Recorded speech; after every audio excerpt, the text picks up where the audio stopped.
டேய் சோடா, நீங்க 2 பேரும் காதல் ஜோடி. வீட்ட விட்டு தப்பிச்சு வந்திருக்கீங்க. நீங்க எங்கள கல்யாணம் பண்ணி வைக்கலன்னா, உங்கள பிரிச்சு உங்க அப்பா வேற ஒரு பையன கல்யாணம் பண்ணி வச்சிருவாங்கன்னே அவன்தாம்மா சொன்னான்.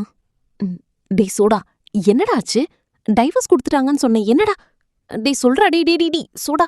அண்ணா, என்னடா எதுவுமே சொல்லாம போது? டேய் சோடா, ஏதாவது சொல்லிட்டு போடா. நிலா, நிலா, கொஞ்சம் வெளிய வரியாப்பா? நிலா, நிலா வாப்பா. டேய் சொல்றா சொல்றா, என்னடா ஆச்சு? என்ன கேட்டா எனக்கெல்லாம் எதுவுமே தெரியாது. மேடம் தான் கூட சேர்ந்து வாழ முடியாது, கோர்ட்ல டிவோர்ஸ் கொடுத்தாங்கல்ல. எது இருந்தாலும் அவங்க கிட்டயே கேட்டுக்கோ. நிலா, என்னாச்சுப்பா? இருங்கண்ணே, நான் ஏன் முடியாதுன்னு சொல்றேன்னு தெரியாதா? நான் என்ன சும்மா வாய்க்கு வந்தபடி உங்கள மாதிரி அடிச்சு விடுற ஆளா? நிலா, நிலா, என்னப்பா ஆச்சு? அவள் டைவோர்ஸ் கிடைச்சிருச்சுன்னு சொன்னதும் நாங்கெல்லாம் பதறி அடிச்சு ஓடி வந்திருக்கோம். என்னப்பா ஆச்சு சொல்லுப்பா, எங்களுக்கு ஒண்ணுமே புரியல. திரும்ப திரும்ப எங்களுக்கு எப்படி கல்யாணம் ஆச்சுங்கிறதுல தான் பிரச்சனை ஆரம்பிக்குது. எனக்கு கல்யாணம் ஆச்சு? என் வீட்ல ஒரு கல்யாணம் ஃபிக்ஸ் பண்ணாங்க.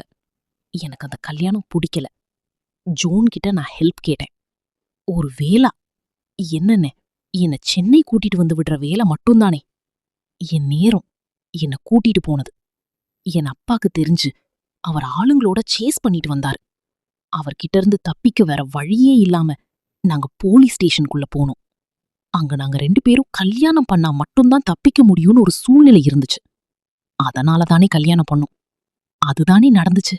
ஆமாப்பா, அதானே நடந்துச்சு. அதெல்லாமே போயிருது. உங்க தம்பி என்ன மாத்தி கல்யாணம் பண்ணியிருக்காரு.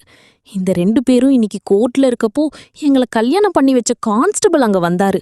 அவர் கூட ஜோன் பேசினதை வச்சுதான் இவர் எவ்ளோ பெரிய ஃப்ளார்னு தெரிஞ்சது. அந்த கான்ஸ்டபிள் இவரை பார்த்து சூப்பரா பிளான் பண்ணி கல்யாணம் பண்ணிட்டாரா தோழான்னு சொல்றாரு. அது கேட்கும் போது எனக்கு இப்படி இருந்திருக்கு. பிளான் பண்ணான்னா புரியலங்க. அன்னைக்கு எனக்கும் ஜோனுக்கும் கல்யாணம் நடந்திருக்காமா. இதுலேருந்து எஸ்கேப்பா இருக்க முடியும் பாண்டி. அது நடக்காம இருக்க என்கிட்ட ஒரு மாதிரி, போலீஸ்கிட்ட ஒரு மாதிரி பேசியிருக்காரு. அந்த போலீஸ்கிட்ட போய் நம்ம லவ்வர் சாரி எங்களை சீத்து வைங்கன்னு கேட்டிருக்காரு. அன்னைக்கு எங்ககிட்ட வந்து நம்ம கல்யாணம் பண்ணிக்கிறதா தப்பிக்கிறதுக்கு ஒரே ஆப்ஷனை சொல்லி என்னை நம்மள வச்சு கல்யாணம் பண்ணிட்டாரு. என்னடா? டேடே சொடா, என்னடா இதெல்லாம்? நிலா என்னமோ சொல்லுது, என்னடா பண்ணி வச்சிருக்க? அண்ணே, நிலாவை எனக்கு பிடிச்சிருந்துச்சுண்ணே, அதான அப்படி பண்ணேன். இவருக்கு பிடிச்சிருந்தா மட்டும் போதுமானா? என்ன மனசோட இருந்தேன். எவ்ளோ பெரிய பிரச்சனையிலேருந்து ஓடிக்கிட்டு இருந்தேன். அதுலேருந்து காப்பாத்துறேன்னு சொல்லி அந்த சிச்சுவேஷன் அவருக்கு ஜாதகமா யூஸ் பண்ணியிருக்காரு. அன்னைக்கு எங்க கல்யாணம் மட்டும் நடக்காம இருந்திருந்தா நான் பாட்டுக்கு சென்னை வந்து ஏதோ ஒரு வேலைய பார்த்துட்டு நிம்மதியா இருந்திருப்பேன். கொஞ்ச நாள் கழிச்சு என் அப்பா அம்மாவும் என்னை தேடி வந்திருப்பாங்க. அவங்க கூட பேசி நானும் அவங்க கூட சேர்ந்திருப்பேனே. இதெல்லாம் நடக்க விடாம தடுத்தது தோழன் தான். என் அப்பா என்ன மோசமா நடத்துறாங்களேன்னு வீட்டை விட்டு வந்தா சோழன் என்ன முட்டாளாக்கி என்னத்தையும் பண்றாரே. ஆமாப்பா, அதானே நடந்துச்சு. அதெல்லாமே போயிருது. உங்க தம்பி என்ன மாத்தி கல்யாணம் பண்ணியிருக்காரு. இந்த 2 பேரும் இன்னைக்கு கோர்ட்ல இருக்கப்போ எங்களை கல்யாணம் பண்ணி வச்ச கான்ஸ்டபிள் அங்க வந்தாரு. அவர் கூட ஜோன் பேசினதை வச்சுதான் இவர் எவ்ளோ பெரிய ஃப்ளார்னு தெரிஞ்சது. அந்த கான்ஸ்டபிள் இவரை பார்த்து சூப்பரா பிளான் பண்ணி கல்யாணம் பண்ணிட்டாரா தோழான்னு சொல்றாரு. அது கேட்கும் போது எனக்கு இப்படி இருந்திருக்கு. பிளான் பண்ணான்னா புரியலங்க. அன்னைக்கு எனக்கும் ஜோனுக்கும் கல்யாணம் நடந்திருக்காமா. இதுலேருந்து எஸ்கேப்பா இருக்க முடியும் பாண்டி. அது நடக்காம இருக்க என்கிட்ட ஒரு மாதிரி, போலீஸ்கிட்ட ஒரு மாதிரி பேசியிருக்காரு. அந்த போலீஸ்கிட்ட போய் நம்ம லவ்வர் சாரி எங்களை சீத்து வைங்கன்னு கேட்டிருக்காரு. அன்னைக்கு எங்ககிட்ட வந்து நம்ம கல்யாணம் பண்ணிக்கிறதா தப்பிக்கிறதுக்கு ஒரே ஆப்ஷனை சொல்லி என்னை நம்மள வச்சு கல்யாணம் பண்ணிட்டாரு. என்னடா? டேடே சொடா, என்னடா இதெல்லாம்? நிலா என்னமோ சொல்லுது, என்னடா பண்ணி வச்சிருக்க? அண்ணே, நிலாவை எனக்கு பிடிச்சிருந்துச்சுண்ணே, அதான அப்படி பண்ணேன். இவருக்கு பிடிச்சிருந்தா மட்டும் போதுமானா? என்ன மனசோட இருந்தேன். எவ்ளோ பெரிய பிரச்சனையிலேருந்து ஓடிக்கிட்டு இருந்தேன். அதுலேருந்து காப்பாத்துறேன்னு சொல்லி அந்த சிச்சுவேஷன் அவருக்கு ஜாதகமா யூஸ் பண்ணியிருக்காரு. அன்னைக்கு எங்க கல்யாணம் மட்டும் நடக்காம இருந்திருந்தா நான் பாட்டுக்கு சென்னை வந்து ஏதோ ஒரு வேலைய பார்த்துட்டு நிம்மதியா இருந்திருப்பேன். கொஞ்ச நாள் கழிச்சு என் அப்பா அம்மாவும் என்னை தேடி வந்திருப்பாங்க. அவங்க கூட பேசி நானும் அவங்க கூட சேர்ந்திருப்பேனே. இதெல்லாம் நடக்க விடாம தடுத்தது தோழன் தான். என் அப்பா என்ன மோசமா நடத்துறாங்களேன்னு வீட்டை விட்டு வந்தா சோழன் என்ன முட்டாளாக்கி என்னத்தையும் பண்றாரே. கல்யாணமே பண்ணிட்டாருன்னு ஒரு பொண்ணுக்கு ஹெல்ப் பண்ண வரேன்னு ஆரம்பிச்சு கடைசியில அவருக்கு என்ன வேணுமோ அதை சாதிச்சிட்டார்ல. பைத்திய மாதிரி இன்னைக்கு வரைக்கும் அவர் சொல்றதெல்லாம் உண்மைன்னு நினைச்சிட்டு இருக்கேன். இங்க வந்ததுக்கு அப்புறம் நான் ஹாஸ்டல் தேடுனேன்லண்ணே. அப்ப ஆதார் கார்டு ப்ரூஃப் எதுவுமே என்கிட்ட இல்ல. ஆனா ஜோன் கிட்ட என் ஆதார் கார்டு இருந்துச்சு. அத காட்டி தான் எங்க கல்யாணத்தையே ரெஜிஸ்டர் பண்ணிருக்காரு. அவரு பாக்கெட்லயே ஆதார் கார்டை வச்சுக்கிட்டு நான் ஹாஸ்டலா இறங்குறத பாத்துக்கிட்டு அமைதியா இருந்திருக்காருங்க. எவ்ளோ கஷ்டப்பட்டேன்னு பார்த்தோம். அவருக்கு ஒரு சொல்லும் தோணவே இல்ல. கேட்டா அவருக்கு என்ன புடிச்சிருக்கு, அதாதானா இதெல்லாம் பண்ணேன்னு சொல்றாரு. இதெல்லாம் ஒரு காரணமானே? எல்லாமே அவர் நினைச்ச மாதிரி தானே நடந்திருக்கு. இந்த கல்யாணம் நடத்தணும்னு நினைச்சிருக்காரு. எங்க வீட்ல தங்கணும்னு அவர் நினைச்சிருக்காரு. அதுக்காக பிளான் பண்ணி என்ன முட்டாளாக்கி ஏமாத்திருக்காரு. கையில ஒரு ப்ரூஃப் கூட இல்லாம எப்படி வந்து நிக்கிறேன்னு நானே திட்டிருக்கும்போது கூட அவரு கதை எடுத்து நீட்டா தோணவே இல்லைன்னு. இதெல்லாம் எனக்கு எப்படி இருக்கும்னு யோசிச்சு பாருங்கண்ணே. ஸ்டேஷன்ல வச்சு அவர் சொல்ற எல்லா இடத்துலயும் சைன் பண்ணேன். கல்யாணத்தை ரெஜிஸ்டர் பண்ணதான் சைன் கேக்குறாருன்னு கூட தெரியாம சைன் பண்ணனே. இந்த விஷயத்தை எவ்ளோ நக்கலா அந்த போலீஸ் கிட்ட பேசினாருன்னு தெரியுமாண்ணே?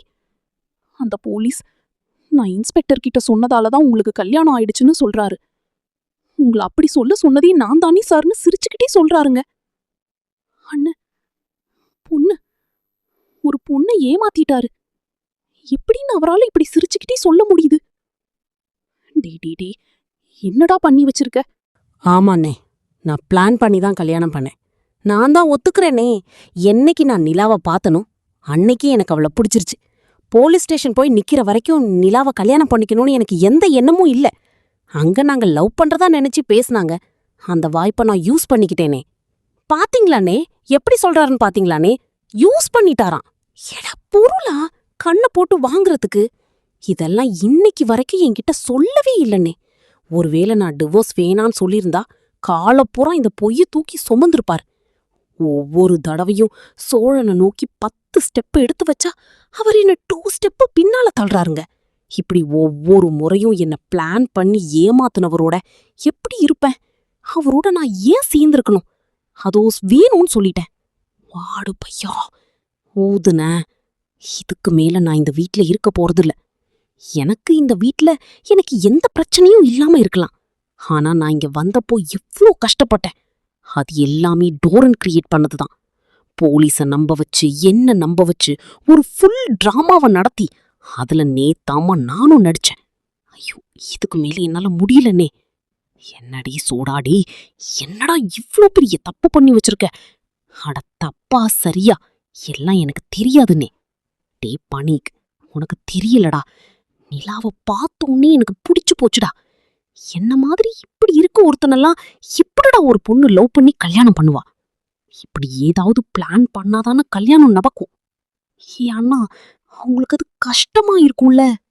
அண்ணே, உன்னை கல்யாணம் பண்ணணும்னு நினைச்சா அவங்க ஒன்னும் வீட்டை விட்டு வெளியில வரல. டேய், எனக்கு அதெல்லாம் தெரியாதுடா. அந்த நேரத்துல நான் எல்லாத்தைய பத்திலாம் யோசிக்கல. அப்ப நான் என்ன பத்தி மட்டும்தான் யோசிச்சேன். இப்ப அந்த பொண்ணு படுத்து கிளம்பி போயிட்டா என்னடா பண்ணுவ? இன்னும் ஒரு நாள் வெளிய வரும்னு யோசிக்கவே இல்லையா? காலத்துக்கும் எப்படி அந்த உண்மைய மறைச்சு வாழுவ? நிம்மதியா இருக்க முடியுமா உன்னால? அப்படியே உனக்கு அந்த பொண்ண புடிச்சிருந்தாலும் நீ என்னடா பண்ணிருக்கணும்? சொன்ன மாதிரி அந்த பொண்ண கொண்டு போய் சென்னையில விட்டுட்டு உன் விருப்பத்தை சொல்லிருக்கணும். இன்னைக்கு அந்த பொண்ணுக்காக எல்லா இடத்துலயும் நிக்கிற மாதிரி அன்னைக்கு நீ நின்னுருந்தனா நிலாவுக்கே உன்னை புடிச்சிருக்குமேடா. கிளிக்கும். அவன் என்ன மதிச்சு பேசி கூட இருக்க மாட்டானே. அண்ணே, அந்த நேரத்துல எனக்கு ஏதாவது சரின்னு பட்டுச்சுன்னு அததானே செஞ்சேன். நிலா மாதிரி ஒரு பொண்ணு என் வாழ்க்கையில இருந்தா என் வாழ்க்கை அழகா இருக்கும், எல்லாமே மாறிடும். அது மட்டும்தானே என் மனசுல ஓடிட்டே இருந்துச்சு. எப்படியும் உண்மை ஒரு நாள் தெரியாத நாடா போகுது சோழா. அத நீ யோசிக்கவே இல்லையாடா? அதெல்லாம் நான் யோசிக்கவே இல்லைன்னே. எனக்கு அந்த நேரத்துல என்ன தோணுச்சோ அததான் நான் செஞ்சேன். அதுக்காக நான் ஒன்னும் நிலாவை கஷ்டப்படுத்தலையே. என்னால முடிஞ்ச அளவுக்கு நல்லா தானே பாத்துக்கிட்டேன். அண்ணே, நீ அவங்க வாழ்க்கைக்குள்ள போகாம இருந்தேன்னா அவங்களே அவங்கள நல்லா பாத்திருந்திருப்பாங்கண்ணே. டீ பல்லவா, கடுப்பேத்தாதடா, சொல்லிட்ட. இல்ல, என்னப்பா பேக்கெல்லாம் எடுத்துட்டு வந்துட்ட? நிஜமாவே போறியாப்பா?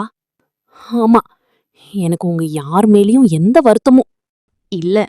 யானை பாக்க பிடிக்கும்போதுதான் நான் இந்த வீட்டை விட்டே போறேன். அம்மா, நான் அவனை வீட்டை விட்டு துரத்திடலாமா? நீ இருமா. இங்க வாங்க அங்கிள். இதையாவது என் வேலைய பார்த்துட்டு போறேன். அதுக்காக உங்க எல்லார் மேலயும் எனக்கு கோவமா இருக்குன்னு அர்த்தம் இல்ல. உங்க மேலெல்லாம் எனக்கு எந்த கோவமும் இல்ல. நான் இங்க இருந்த வரைக்கும் நீங்க எல்லாரும் என்ன சந்தோஷமா பாத்துக்கிட்டீங்க. எல்லாரையும் புடிச்சதால தான் நான் இங்க இருந்தனே. ஆனா இதுக்கப்புறமும் உங்க எல்லாரையும் பாப்பேன், எல்லார்கிட்டயும் பேசுவேன். என் கூட இருக்கீங்கன்னு அர்த்தம் இல்ல. இங்க எல்லாரும் எனக்கு ரொம்ப முக்கியம். அண்ணே, நீங்க எனக்கு ஒரு ஒர்க் கொடுத்திருக்கீங்கல்ல, அதெல்லாம் நான் நல்லபடியா முடிச்சு கொடுப்பேன். அதுல இருந்தெல்லாம் நான் எஸ்கேப் ஆகவே மாட்டேன். அதனால இவர் எனக்கு பண்ண துரோகத்தை நான் மன்னிக்கவே மாட்டேன். போலீஸ் ஸ்டேஷன்ல என்ன ஒரு பொம்மை மாதிரி ஆட்டி வச்சாரு பாரு, அதெல்லாம் நான் மறக்கவே மாட்டேன். நான் வரேங்க. நிலா, நான் சொல்றத கேளுப்பா. அண்ணே, தயவு செஞ்சு என்ன கிளம்ப வேணான்னு மட்டும் சொல்லாதீங்கண்ணே. உங்க வீட்டு பொண்ணு ஒருத்தன் ஏமாத்திட்டே கல்யாணம் பண்ணியிருந்தா நீங்க சும்மா விட்டிருப்பீங்களா? அவன் நல்லவனோ கெட்டவனோ அதுதான் பேச்சு இல்லத்த. கல்யாணம் பண்ணிக்கிறது ஒரு புடிக்கதானம் தானே. அது எப்படி அவன் நல்லவனா இருக்க முடியும்? சொல்லுங்கண்ணே, உங்க வீட்டு பொண்ணு ஒருத்தன் ஏமாத்தி கல்யாணம் பண்ணியிருக்கான். அந்த விஷயம் தெரிஞ்சதுக்கு அப்புறமும் அவன் கூட இருக்க சொல்லுவீங்களா?